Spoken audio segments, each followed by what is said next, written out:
The Lakers are going to win the whole thing, and I'll pick them against the field without hesitation. The only thing that could stop them is a catastrophic injury, knock wood. Basketball is not like football or baseball. Basketball is determinative. And when you get, like, the best team almost always wins because you can run your plays through your best players. It's not like baseball. You got to wait for the guy to come up in the lineup. Or football, one whistle can vastly change the fortunes of a team. You know, there are so many plays in basketball. The best players dominate. And then it's not even like the tournament where it's one and done, where maybe you can get an upset. It's 7 games. Almost always the best team wins. And I'm going to go ahead and say that the best team is the team that I just saw go wire to wire as the best team in the Western Conference. And then once the playoffs started, never really got extended. 4-1-4. I mean, in the finals, they won 4-2, but the West couldn't get more than a game out of them, right, per series. So I'm going to say that, yes, they'll miss Rondo come playoff time, but Schroeder in the regular season is an upgrade. Montrezl Harrell is like an old-school power forward, an energizer guy. They have everything they need, and more than in terms surrounding LeBron and AD. But, guys, in the history of the NBA, when you have the best player in the world paired with another top 5 player, when have they ever lost? Like, the exception that proves the rule, maybe you could find 1 or 2 cases. They almost always win. There's no other pairing like that in the NBA where you say that guy's the best and that guy's a top 5 player.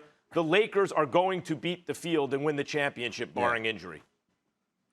Yeah, I think I agree with you that they are the best team. And if I had to pick one team to win the championship, it would be the Lakers. And you left out the Wesley Matthews addition, which I think is huge because he's going to be able to hit spot-up shots. He's going to get a ton of open shots in that situation. But the problem is, you said barring catastrophic injury, it doesn't have to be catastrophic. It just has to be injury at a particular moment. They don't win the championship without both AD and LeBron James. I think that either one of them, considering LeBron's age and his injury a couple years ago, and AD, frankly, has had a lot of injuries, and that happens with guys that are that size and somehow manage to have the skills of a guard at the same time. It's difficult to stay healthy. So an injury at the wrong time hurts this team, but I would pick them still, considering that over everybody else, if we had to pick one team. But you're giving me the entire rest of the NBA? Like, this league is not a bunch of slouches. It's the most talented NBA that we've ever seen, and the talent is pretty well dispersed. Like, we could think of Portland, and the Nuggets are a team that I think a lot of people should be excited about. If Michael Porter Jr. is able to make that jump,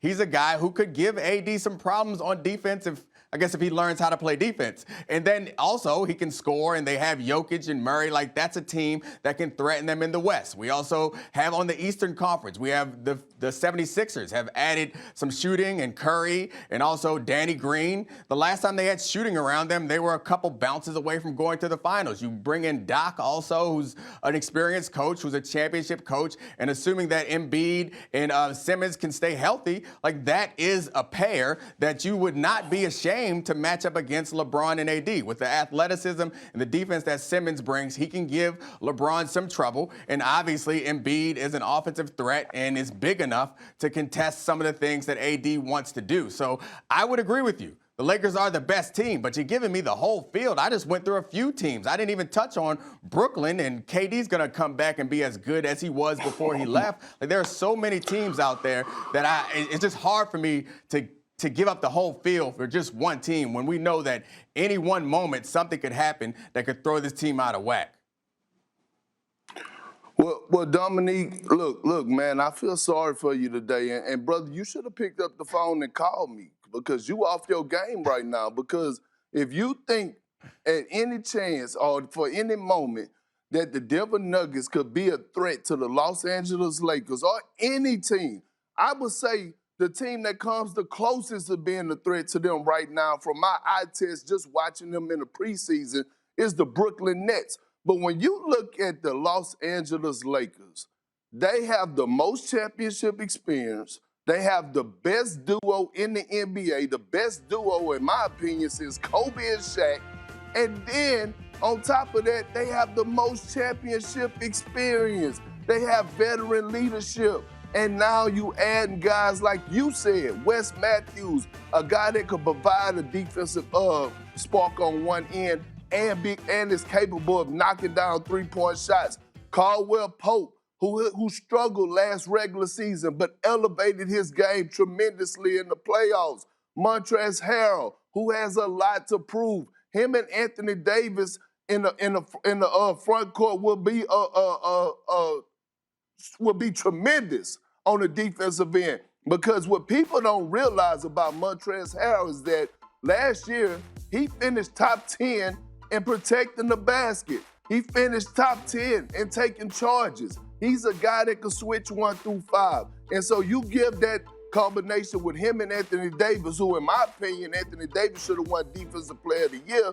Now you have those two on the court at the same time, two mobile bigs on the defensive end that could do it all and protect one another. That's Marc a Gasol, dangerous too. combination.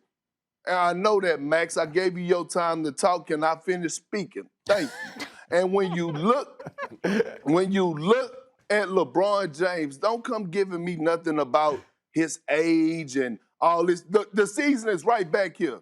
He only had 2 months off, so it's not like, we going into a whole. If it was 3 years from now, I get that. But LeBron is just fine. He's going to come out on a mission. Yeah. And like you said, Dennis Schroeder. And why are we not bringing up Gonna mention Taylor the whole Horton roster, Perk? Tucker? Yeah, I am going to mention the whole roster because that's how deep they are. That's how deep they are. And then guess what?